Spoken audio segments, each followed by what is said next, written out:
Et si je vous disais qu'il était possible de voyager sans exploser son budget? Depuis plusieurs années, j'ai testé plein d'astuces pour payer mes voyages moins chers. Et aujourd'hui, je vous partage mes bons plans. Bonjour à tous, on se retrouve aujourd'hui pour une nouvelle vidéo. Comme vous voyez en extérieur encore, il fait super beau donc ça fait plaisir. Petite lunette de soleil, lumière naturelle, franchement, comment dire, on est super bien. Donc aujourd'hui, effectivement, je vous retrouve sur ma chaîne. Si vous ne me connaissez pas, je m'appelle Amandine et ici on parle surtout des bons plans voyage, de mes vlogs voyage, de mes sorties.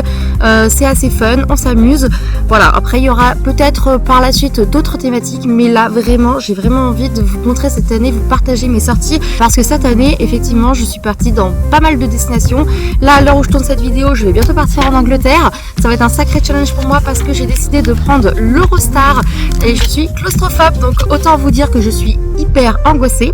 Également, vous voyez qu'aujourd'hui, je n'ai pas le micro, j'ai abandonné, il faut que je m'en rachète un, donc j'espère que le son sera bon malgré tout. C'est parti pour la vidéo, je vous explique tout ça aujourd'hui. Donc effectivement, dans cette vidéo, je vais vous parler de comment pouvoir voyager à bas prix, pouvoir maîtriser son budget et pouvoir sortir le plus possible sans exploser le budget, pouvoir profiter, pouvoir voyager dans plusieurs destinations dans l'année ou faire des gros voyages à l'année mais qui ne va pas vous ruiner totalement, que vous puissiez en fait trouver les bons plans. Donc si cette thématique vous plaît, n'hésitez pas à vous abonner, à aimer, à liker, à commenter. Alors pour commencer, aujourd'hui on va parler des bons plans, des billets d'avion et de l'hébergement. En premier, les billets d'avion, parce que les billets d'avion, forcément, c'est le premier point crucial quand vous allez réserver votre voyage. Donc là, je vais vous expliquer comment moi je fais pour trouver les bons plans. Et ensuite, l'hébergement, parce qu'effectivement, faut bien pouvoir se loger quand même, parce qu'on va pas dormir à la belle étoile. Le premier poste de dépense lorsque l'on prépare un voyage, c'est le billet d'avion.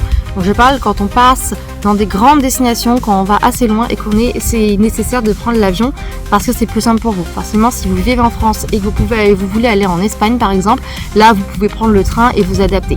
Mais si vous voulez prendre l'avion pour aller des destinations plus lointaines ou plus simples, je vous conseille en fait d'utiliser des sites de comparatifs tels que Google Flight ou Skyscanner pour comparer les prix en temps réel. Si vous êtes flexible sur vos dates, vous pouvez économiser plusieurs centaines d'euros. Pensez également à utiliser les alertes prix. Je les utilise régulièrement et cela me permet d'être prévenu lorsqu'un billet baisse. Enfin, essayez de réserver plusieurs semaines à l'avance, voire plusieurs mois à l'avance, selon la destination. Le bon plan numéro 2, les hébergements. Oui, forcément, quand on part à l'étranger, quand on part en vacances, il faut bien un endroit où se loger pour pouvoir dormir, se laver et éventuellement pour pouvoir se restaurer selon le logement que vous utilisez. Donc pour les hébergements, je ne me limite pas à un seul site. Déjà, moi je vais sur des sites comparatifs. Je compare toujours les prix entre plusieurs plateformes et je regarde également les avis voyageurs avant de voyager. Je vérifie aussi l'emplacement. Un hôtel un peu moins cher mais situé plus loin des centres d'intérêt, finalement coûter plus cher sur le transport. Le meilleur rapport qualité-prix n'est pas toujours le moins cher. Donc en fait, moi ce que je fais le plus souvent, c'est que déjà je regarde pour les hôtels et je regarde également les Airbnb.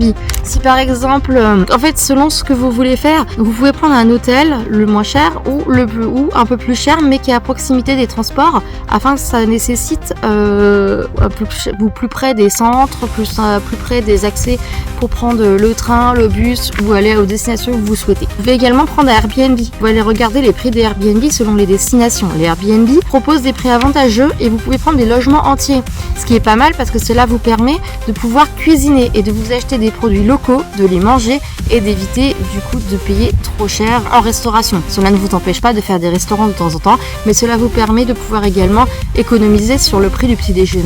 Voilà, ça c'est des petits conseils. Soit vous prenez un hôtel et vous regardez effectivement la qualité de l'hôtel, regardez bien les avis. Des fois, l'hôtel peut être un super 4 étoiles et au final, la qualité, la propreté n'y est pas. Par exemple, quand je suis partie en Albanie, petit exemple tout bête, quand je suis partie en Albanie, la chambre d'hôtel avait été très bien située face à la mer. On n'avait par contre pas de transport, donc heureusement qu'on a loué une voiture.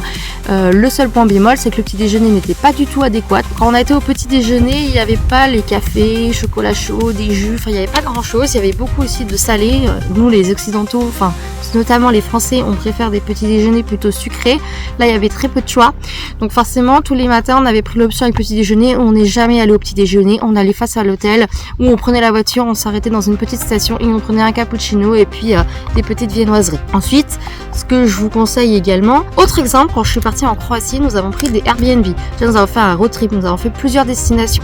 Parce que le pays est assez grand, c'est assez vaste, il y a beaucoup de routes, donc on a loué une voiture et on a pris des Airbnb afin de manger local et moins cher. Parce que les restaurants sont chers et que ça nous permettait d'économiser. On a pu acheter des produits locaux pour se faire des sandwichs pour le midi et pouvoir manger en fait dans des endroits un petit peu insolites dans la nature et être convenablement installé. Et enfin, donc si vous prenez un logement et que vous avez une voiture de location, pensez à essayer de voir s'il y a une place de parking gratuite à proximité ou le logement le propose. Parce que le parking peut vite revenir cher. Voilà pour la première partie de cette vidéo, tout en maîtrisant son budget pour les points importants d'un voyage. Si cela vous a plu, eh bien je vous invite à vous abonner, à aimer, à commenter, comme ça je vous donne la suite des astuces dans une prochaine vidéo. Et puis également, je vous invite à commenter en me disant quelle est votre meilleure astuce pour réserver vos billets d'avion ou votre hébergement pour qu'on puisse échanger. À bientôt pour de nouvelles aventures et les prochains bons plans qui sont importants lors de notre préparation d'un voyage.